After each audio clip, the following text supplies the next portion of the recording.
Ibuku hanya mandi di tepi sungai, namun terlihat oleh Raja Naga yang sedang berkelana. Sebelum ia sempat bereaksi, ia sudah dipaksa dibawa kembali ke Istana Naga.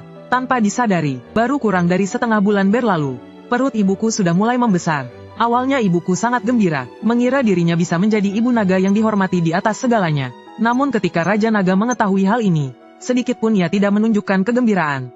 Justru malah murka besar, dan langsung mengurung ibuku ke penjara air. Bahkan ia menyatakan bahwa setelah putra naga lahir, raja ini akan memakan bocah itu, untuk menambah 100 tahun kekuatan kultivasiku.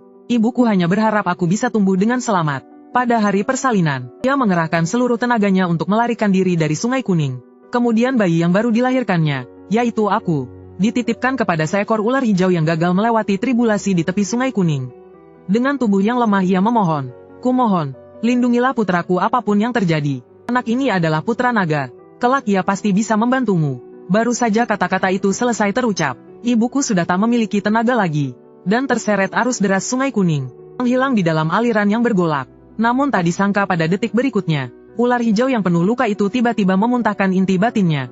Dalam sekejap, ia berubah menjadi seorang wanita berpakaian hijau dan memelukku dalam pelukannya. Wanita jelmaan ular hijau itu bernama Liu Luoli. Kelak ia menjadi guruku. Siapa sangka pada malam itu juga ia mengumumkan bahwa aku adalah putra naga. Kepada seluruh dunia, perlu diketahui, di kalangan rakyat beredar kabar bahwa siapapun yang mendapatkan putra naga akan meraih kesuksesan gemilang dan melesat tinggi ke puncak. Namun guruku menetapkan sebuah aturan, hanya wanita bernasib Phoenix yang lahir pada tahun, bulan, dan hari Phoenix yang bisa mendapatkan putra naga. Begitu kabar itu tersebar, puluhan ribu orang langsung memadati depan rumah guruku. Semuanya berdesakan ingin membuat kontrak denganku. Awalnya ada yang meragukan, namun guruku tidak banyak bicara. Ia hanya mengibaskan tangannya dengan anggun. Hujan deras yang semula mengamuk, tiba-tiba terbelah sendiri dalam radius 3 ci di sekelilingnya. Melihat itu, semua orang langsung berlutut dan bersujud, memohon agar putri mereka terpilih. Setelah melalui seleksi, guru menyisakan 18 gadis berusia 2 tahun. Kemudian guru melukai ujung jariku, dan membuat setiap gadis mengikat kontrak denganku. Setelah itu mereka diminta menjagaku melewati malam ini. Malam itu petir menggelegar, hujan badai yang tak terjadi selama 100 tahun pun turun. Air Sungai Kuning seperti binatang buas yang mengamuk, berkali-kali menghantam tanggul. Di antara deru angin terdengar auman naga yang dingin menusuk tulang. Namun syukurlah, dengan perlindungan para gadis itu, aku tetap tidur dengan selamat hingga fajar. Keesokan paginya, guru menyuruh semua gadis itu pulang, dan memberitahu keluarga mereka, mulai hari ini para gadis ini, pasti akan menjadi orang terpandang di berbagai bidang. Namun keberuntungan itu hanya bertahan 18 tahun. Setelah 18 tahun harus ada satu orang, yang kembali mengikat kontrak dengan muridku. Kalau tidak, kalian semua bersiaplah menghadapi bencana besar. Dan kenyataannya memang seperti yang guru katakan. Ke-18 gadis yang mengikat kontrak denganku itu, yang keberuntungannya datang paling cepat, hanya dengan asal mengambil satu tiket lotre di pinggir jalan, langsung memenangkan hadiah besar 500 juta. Sedangkan yang keberuntungannya datang paling lambat, 6 bulan kemudian menerima pemberitahuan bahwa kampung halamannya akan direlokasi. Uang kompensasinya dihitung sampai ratusan juta. Keluarga dari ke-18 gadis itu, semuanya menjadi kaya mendadak dalam semalam. Seluruh keluarga ikut terangkat derajatnya. Melihat mereka satu persatu naik derajat bagai burung kecil berubah menjadi Phoenix. Guru justru tidak menunjukkan sedikit pun kegembiraan. Hingga pada malam ulang tahunku yang ke-8, langit malam yang semula cerah tiba-tiba tertutup awan gelap menutupi bulan. Lonceng angin di halaman berdenting liar tanpa henti. Wajah guru tampak serius. Tiba-tiba ia menancapkan 7 pedang di halaman, lalu membakar kertas dan berkata kepadaku, "Setelah lewat tengah malam nanti, kamu akan genap berusia 8 tahun. 10 tahun ke depan, setiap tahun kamu harus tinggal di rumah seorang gadis yang telah mengikat kontrak denganmu, dan tidak boleh terpisah darinya. Setelah tinggal genap 1 tahun, pindah ke rumah berikutnya. Jika kamu bisa bertahan, kamu akan hidup. Jika tidak bisa bertahan, itulah takdirmu." "Guru, apa maksud semua perkataanmu ini? Kamu adalah putra naga." Begitu Raja Naga mencium aromamu, ia akan menemukanmu, dan menelanmu ke dalam perutnya. Selama 8 tahun sejak kamu lahir, setiap tahun aku mengundang satu gadis Phoenix, yang telah mengikat kontrak denganmu, untuk tinggal di rumah kita, meminjam energi yin mereka untuk menutupi aura nagamu. Namun sekarang kekuatan sihirku telah terkuras parah. Aku harus menjalani pengasingan dan tertidur. Jalan selanjutnya, harus kamu tempuh sendiri. Sampai di situ guru berjongkok. Tatapannya menunjukkan keseriusan yang belum pernah ada sebelumnya. Matamu telah membangkitkan pupil naga emas. Tetapi sekarang kamu belum memiliki kemampuan melindungi diri. Sebelum kamu benar-benar terbangun sepenuhnya, kamu harus berpura-pura menjadi orang buta. Ini disebut menyembunyikan diri. Setelah berkata demikian, guru menyerahkan sepasang kacamata hitam kepadaku. Dan alamat keluarga dari 10 gadis yang tersisa. Pada saat itu ia menatapku dalam-dalam. Lalu sosoknya perlahan menjadi transparan. Akhirnya berubah menjadi sehelai asap hijau. Dan lenyap dalam gelapnya malam. Keesokan harinya aku mengenakan kacamata hitam. Menggenggam erat 10 keping. Plakat bertuliskan alamat keluarga para gadis.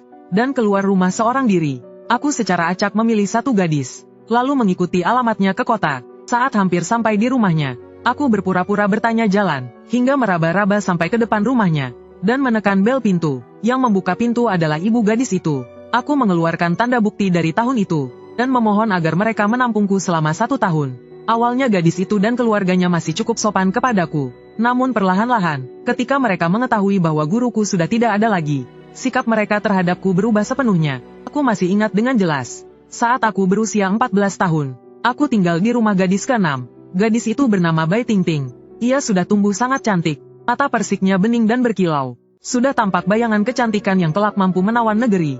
Gerak-geriknya penuh gaya seorang putri keluarga kaya. Saat aku tinggal di rumahnya, ia tak pernah sekalipun menatapku dengan sungguh-sungguh. Ia memperlakukanku seperti hewan peliharaan.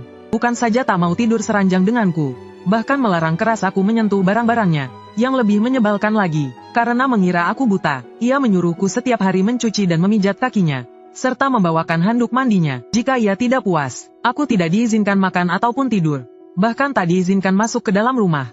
Saat genap 1 tahun dan tiba hari aku harus pergi, baru saja kakiku melangkah melewati ambang pintu, mereka malah menyalakan petasan untuk merayakan. Suara letupan yang berderak itu menusuk hatiku seperti jarum. Saat itu hatiku dipenuhi amarah dan rasa terhina. Di hari-hari berikutnya, aku benar-benar merasakan arti hidup menumpang di bawah atap orang lain. Setiap kali melangkah ke rumah gadis yang baru, yang menyambutku selalu tatapan seolah melihat sampah, serta pengusiran halus dengan berbagai cara tanpa kata-kata kasar. Dalam tatapan dingin dan cibiran seperti itulah, aku tumbuh hari demi hari. Untungnya aku tidak menyia-nyiakan waktu. Selama bertahun-tahun ini, aku bukan hanya menguasai seluruh kemampuan yang diwariskan guru kepadaku, bahkan membangkitkan warisan garis keturunan naga yang tertidur dalam tubuhku. Guru pernah berpesan keras agar aku tidak boleh bertindak. Karena begitu aku bertindak, kebenaran bahwa aku tidak buta akan terbongkar. Dan Raja Naga yang ingin memakanku itu, akan langsung mencium aromaku dan datang ke depan pintu. Padahal aku jelas memiliki kemampuan hebat, namun tak boleh memperlihatkannya sedikit pun. Perasaan tertekan itu menyiksaku selama 10 tahun penuh, hingga menjelang usia 18 tahun. Tahun itu aku tinggal di rumah yang terakhir. Gadis itu bernama Su Mengyao. Kini keluarga Lin sudah menjadi raksasa di dunia properti. Sedangkan dirinya, bahkan telah menjadi bintang muda yang sedang naik daun di dunia hiburan. Dikelilingi dan dipuja bak pusat perhatian. Mungkin karena menganggap aku hanya seorang buta, yang tidak memiliki ancaman apapun. Ia dengan terang-terangan, membawa pulang pacarnya, seorang anak orang kaya yang arogan, ke rumah, dan setiap hari sengaja memamerkan kemesraan di depanku. Karena ia mengira aku benar-benar buta, tidak bisa melihat apapun. Bahkan suatu malam, demi mencari sensasi, mereka sengaja bermesraan di hadapanku. Si buta itu masih duduk di sana menonton. Apa kau tidak merasa risih? Biarkan saja dia, lagi pula dia cuma seperti kayu. Tidak bisa melihat, ayo sini. Pada saat itu, suara-suara yang tak pantas didengar dan aroma yang memuakkan memenuhi seluruh indraku. Itu adalah pengkhianatan yang dilakukan tepat di hadapanku. Namun aku tak bisa meluapkan apapun. Aku mengepalkan tinjuku erat-erat, dan hanya bisa menyaksikan dengan mata terbuka. Melewati 3 detik paling menyiksa dalam hidupku. Melihat batas 1 tahun akhirnya tiba. Ini adalah tahun terakhir 18 gadis Phoenix melindungiku. Jika aku ingin terus hidup, malam ini aku harus memilih satu dari para gadis itu, untuk melangsungkan pernikahan resmi. Malam tahun baru Imlek, aku kembali ke rumah lama, menggantung kain merah yang telah lama kusiapkan, menyalakan lilin pernikahan naga dan Phoenix. Melihat suasana meriah memenuhi ruangan, hatiku justru dipenuhi kepahitan dan keputusasaan tanpa akhir. 18 tahun sudah berlalu, aku telah melihat jelas wajah asli masing-masing dari mereka. Aku sama sekali tidak percaya bahwa di antara mereka ada satupun yang mau mengikat kontrak denganku. Begitu tak ada yang bersedia. Malam ini tepat tengah malam Raja Naga akan muncul dan memakanku. Namun tepat pada saat itu, sebuah sosok yang akrab membuat hatiku bergetar. Itu adalah Guru Liu Luoli. Wajahnya tidak berubah, masih semuda dan secantik dulu. Namun entah mengapa, tubuhnya dalam keadaan setengah transparan. Seolah satu hembusan angin saja bisa meniupnya hingga lenyap. Ia datang ke sisiku, melihat pakaian pengantin yang kukenakan. Senyum lega terukir di wajahnya yang pucat. Anak kecilku sudah tumbuh dewasa. Kau terlihat sangat tampan mengenakan pakaian pengantin. Sambil berkata demikian, ia merapikan kerutan di kerah bajuku sedikit demi sedikit. Aku tak tenang. Jadi memaksa keluar dari pengasingan untuk melihatmu. Lihatlah dirimu. Sekarang akan kupanggil ke-18 gadis itu kemari. Kau pilih satu yang kau sukai dari antara mereka. Tapi guru, sekalipun aku memilih, akankah mereka bersedia? Tangan guru tiba-tiba terhenti. Lalu dengan lembut berkata kepadaku, tenang saja, jika mereka pintar, mereka seharusnya memohon untuk menikah denganmu. Dan melunasi utang tahun itu. Tapi bagaimana kalau mereka tetap tidak mau membayar?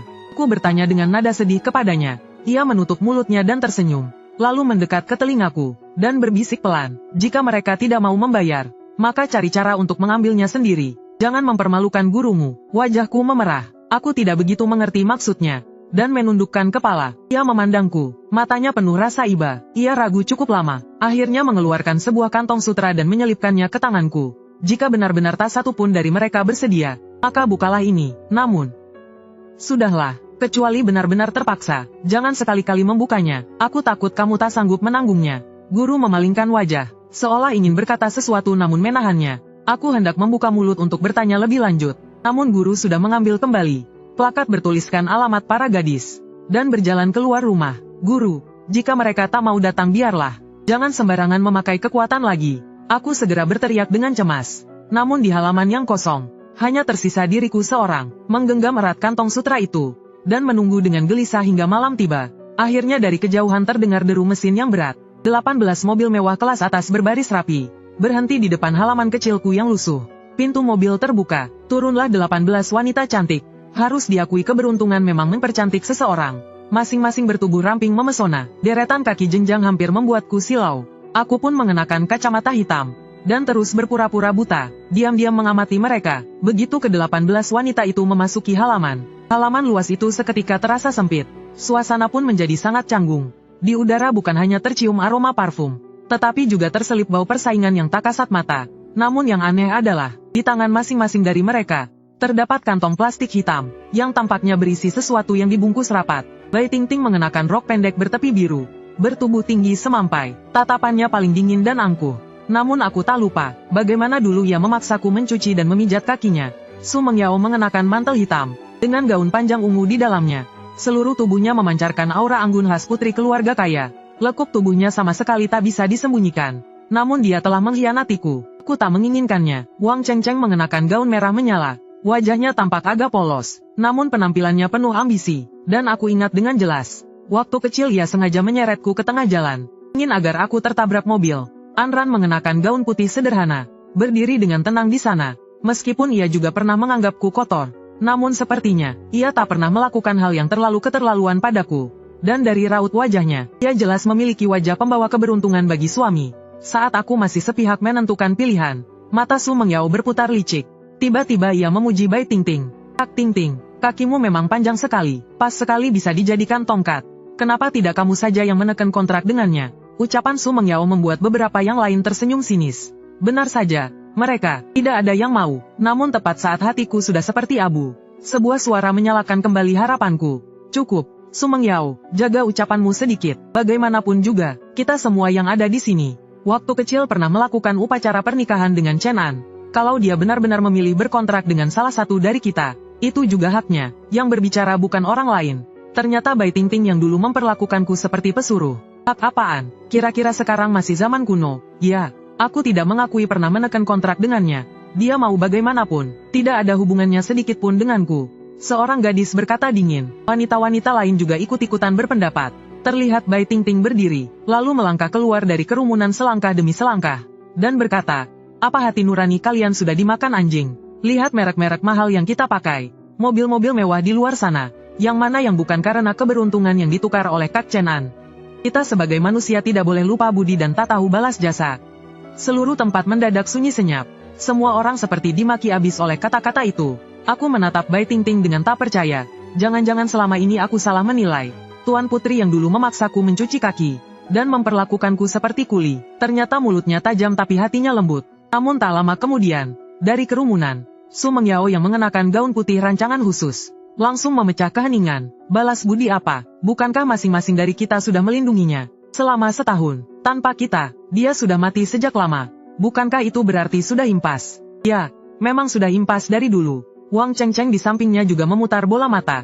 Dengan wajah penuh jijik, itu nasibnya sendiri yang buruk. Siapa yang bisa disalahkan? Menurutku, sekarang justru dia yang menempel pada kita. Kalau kalian semua tidak mau, biar aku saja yang menikah dengannya. Apa yang aku, Bai Tingting, utangi padanya? Hari ini akan kubayar lunas. Apa dia benar-benar mau berkontrak secara sukarela? Detik berikutnya, Bai Tingting perlahan berjalan ke arah rumah. Wanita-wanita lain terkejut, dan berseru, kau benar-benar mau menekan kontrak dengannya. Namun setelah terkejut, di wajah mereka justru muncul senyum puas melihat penderitaan orang lain.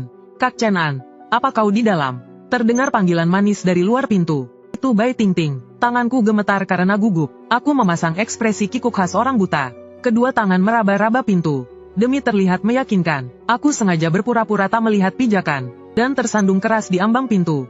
Pemandangan itu langsung memicu gelak tawa di halaman. Bai Tingting buru-buru berlari dan membantuku berdiri. Kak Chen An, kau tidak apa-apa. Pada saat itu aku benar-benar terharu. Aku kira langit akhirnya berpihak padaku sekali ini. Namun tepat saat aku hendak membuka mulut untuk menyetujuinya, melalui kacamata hitam kulihat wajah lembutnya. Tiba-tiba menampilkan senyum licik. Kak Chen An, waktunya sudah tiba. Sekarang kita langsung lakukan upacara dan kontrak. Sambil berkata demikian, ia malah dari dalam tasnya mengeluarkan seekor kodok mati yang penuh bisul bernanah. Ia menyodorkan kodok itu ke hadapanku. Dengan suara manis yang dibuat-buat, Kak Chen An, cepat cium aku, maka upacara kita selesai. Aku terpaku seketika, jadi dia ingin memanfaatkan ketidakhadiran guru, menggantikan dirinya dengan kodok untuk menyelesaikan upacara denganku. Melalui kacamata hitam aku memandang 17 gadis lainnya. Tak satu pun dari mereka menghentikan rencana jahat Bai Tingting. Aku akhirnya menatap Anran. Dia adalah satu-satunya yang dalam ingatanku tidak pernah memakiku. Ia melihat sekeliling pada para saudari itu, lalu menatapku, namun pada akhirnya tetap mundur diam-diam ke barisan paling belakang. Pada saat itu hatiku tenggelam ke dasar lautan. Kenapa kau belum menciumku? Setelah itu, kita masuk ke kamar pengantin. Gadis-gadis di sekeliling menutup mulut mereka, menahan tawa agar tidak terdengar. Baik, sangat baik, karena kau ingin bermain, akan kutemani kau bermain lebih besar. Aku berpura-pura patuh dan penakut, lalu mendekatkan wajahku dengan menurut. Saat matanya membesar penuh antusias, mengira aku benar-benar akan mencium kodok itu. Jari yang kusembunyikan di dalam lengan baju menjentik pelan ke arah kodok. Seberkas energi naga yang sangat murni melesat dari ujung jariku keluar, dan tepat menghantam perut buncit kodok itu. Begitu tersentak energi yang mengalir itu, kodok yang semula mati mengeluarkan jeritan aneh yang melengking. Keempat kakinya mendadak menegang, dan melompat lurus ke arah wajah Bai Tingting. Bai Tingting terkejut, dan mengibaskan kodok itu seperti orang kesurupan. Namun segera setelah itu, kodok itu kembali menerjang ke arah kakinya. Bai Tingting menjerit, dan buru-buru menendangnya jauh. Orang-orang di sekitar juga tercengang. Bai Tingting menghentakkan kaki karena marah. Wajahnya pucat kehijauan. Ia sama sekali tak mengerti mengapa kodok yang tadi mati tiba-tiba bisa hidup kembali. Melihat keadaannya yang kacau, aku berpura-pura kebingungan, dan sengaja bertanya keras. Tingting, ada apa? Tadi itu suara kodok ya? Tidak, Kak Chen An, kau salah dengar. Sambil gemetar, ia masih berusaha bersuara lembut. Aku juga tidak tahu dari mana datangnya seekor kucing liar. Sudah kuusir tadi. Oh, jadi kucing liar ya? Aku memperpanjang nada suaraku, dan mengangguk polos. Lalu tatapanku menjadi dingin, dan dengan cepat mencengkeram pergelangan tangannya erat-erat. Kalau sudah tak apa-apa, Tingting, mari kita lanjutkan. Aku sudah siap. Chen An, lepaskan aku. Bai Tingting langsung panik, dan berusaha melepaskan diri. Namun aku mencengkeramnya sekuat tenaga. Ia sama sekali tak bisa lolos. Jangan buang waktu lagi. Kita segera masuk untuk melakukan upacara. Nanti masih harus ke kamar pengantin. Melihat wajahnya yang panik tak berdaya, aku langsung teringat masa kecil. Saat ia menindasku dengan wajah seperti itu, seketika timbul rasa puas untuk membalas dendam. Lepaskan aku, siapa yang mau melakukan upacara pernikahan denganmu? Namun tepat pada saat itu, guru menggelegar. Di langit malam yang semula gelap tiba-tiba terdengar dentuman petir. Tak lama kemudian, dari dalam awan terdengar auman naga yang menggetarkan jiwa. Hatiku bergetar hebat. Sial, tadi aku menggunakan energi naga. Makhluk tua itu ternyata begitu cepat merasakannya. Sepertinya setelah ini aku tak boleh sembarangan memakai energi naga lagi. Aku terpaksa melepaskan tanganku. Namun pemandangan itu, di mata Bai Tingting, justru terlihat seolah aku ketakutan oleh suara petir. Seorang pengecut sejati, ia menarik tangannya dengan kasar, lalu menamparkan wajahku. Chen An, kau ini benar-benar seperti kodok. Bermimpi memakan daging angsa. Ingin aku menikah denganmu. Kau pikir kau pantas? Aku menahan amarahku, dan bertanya dengan suara rendah. Tingting, bukankah tadi di depan semua orang, kau menangis dan berkata ingin menikah denganku? Cih, itu cuma bercanda, kau malah mempercayainya. Setelah berkata begitu ia mundur 2 langkah, merapikan rambutnya yang berantakan, dan menatapku dengan wajah mengejek. Chen An, kau ingin aku berkontrak denganmu? Baiklah. Bai Tingting menyunggingkan senyum dingin penuh permainan. Tapi tadi kau membuat tanganku sakit. Sekarang berlututlah dan bersujud, lalu minta maaf. Baru akan kupikirkan. Wanita-wanita yang tadi hanya menonton, ini juga bertingkah seperti ratu yang tinggi hati. Dan ikut menyahut, berlututlah. Bukankah kau yang memohon kami berkontrak denganmu? Mungkin kalau hati kami luluh kami akan setuju. Gelak tawa mereka terdengar menusuk. Aku menarik napas dalam-dalam. Suaraku menjadi dingin. Jangan lupa, tanpa kontrak darah naga dariku dulu, apa kalian bisa punya hari ini? Jika aku lenyap, bersiaplah melihat keluarga kalian jatuh bangkrut. Dan bencana menimpa. Mendengar itu, Bai Tingting mendengus dingin dengan meremehkan. Jangan coba-coba menakutiku dengan kata-kata seperti itu. Keluargaku sekarang punya aset ratusan juta. Mustahil keluarga kami jatuh bangkrut. Sekalipun tanpa dirimu, kami tetap keluarga terpandang. Sampai di situ matanya berputar. Bukankah kau hanya ingin mengambil kembali darahmu? Baik, sekarang juga akan ku kembalikan padamu. Sambil berkata begitu ia dengan penuh keyakinan dari dalam tasnya mengeluarkan sebuah kantong plastik hitam yang sudah kusut, dan melemparkannya keras ke wajahku. Aku refleks menunduk melihat, ternyata di dalam kantong itu adalah sebuah pembalut bekas. Aku seketika seperti disambar petir. Hampir tak percaya dengan apa yang kulihat. Dulu yang kuberikan pada mereka adalah darah naga yang berharga, dan yang ia kembalikan kepadaku sekarang ternyata adalah kotoran menjijikkan. Seluruh tubuhku gemetar karena marah. Melihat itu para wanita lainnya juga mengeluarkan kantong plastik hitam yang sudah mereka siapkan, lalu serempak melemparkannya keras ke tubuhku. Ternyata mereka memang sudah datang dengan persiapan. Tubuhku bergetar hebat, rasa terhina membuatku mengepalkan tinju, menatap wajah-wajah menjijikkan mereka. Chen An, kenapa kau masih berdiri bodoh di sana? Cepat ambil kembali darah nagamu itu. Aduh, kau lupa dia itu buta. Tentu saja dia tak bisa melihat. Para putri keluarga kaya yang biasanya tampak anggun dan bermartabat, kini di mata mereka terpancar kebencian tanpa ditutup-tutupi. Mereka memandangku dari atas dengan hina. Sudut bibir terangkat dalam senyum mengejek. Mata mereka dipenuhi rasa puas dan superioritas. Namun aku sudah menyadari, warna di wajah mereka mulai menggelap. Itu pertanda nasib mereka akan merosot. Sepertinya malam ini bukan hanya aku yang tak akan selamat. Mereka pun sama, sudah mendekati akhir. Namun mereka masih saja merasa bangga. Terutama Bai Tingting, seolah mengira telah benar-benar menyelesaikan karma. Dengan wajah penuh ejekan, mereka tak tahu bahwa bencana besar sudah di depan mata. Saat itu tanpa sadar aku menengadah, dan menyadari entah sejak kapan, langit hitam telah dipenuhi awan pekat. Apakah Raja Naga sudah mencium auraku, dan akan datang memakanku? Ku menunduk melihat kantong sutra peninggalan guru di tanganku. Guru berkata jangan membukanya kecuali terpaksa. Apa sebenarnya isi di dalamnya? Darah naga sudah kami kembalikan padamu. Kalau kau tahu diri, cepat batalkan pertunangan ini. Bai Tingting menunjuk ke arahku. Aku malah menendang jauh kantong-kantong kotor itu, dan meraung kepada mereka, siapa yang mau barang busuk kalian? Ambil semuanya kembali, dan jika malam ini aku tak bisa hidup, kalian semua akan ikut mati bersamaku. Ucapan itu benar-benar membuat 18 wanita itu marah. Mereka menatapku dengan penuh amarah. Ada yang mencibir, ada yang sama sekali tak percaya padaku. Dia bilang malam ini kita akan mati bersamanya. Itu benar-benar lelucon besar. Su Mengyao sambil merapikan riasannya mengejek, darah naga sudah kami kembalikan. Jangan tak tahu diri, aku tak lagi menggubris mereka, dan membuka kantong sutra di tanganku.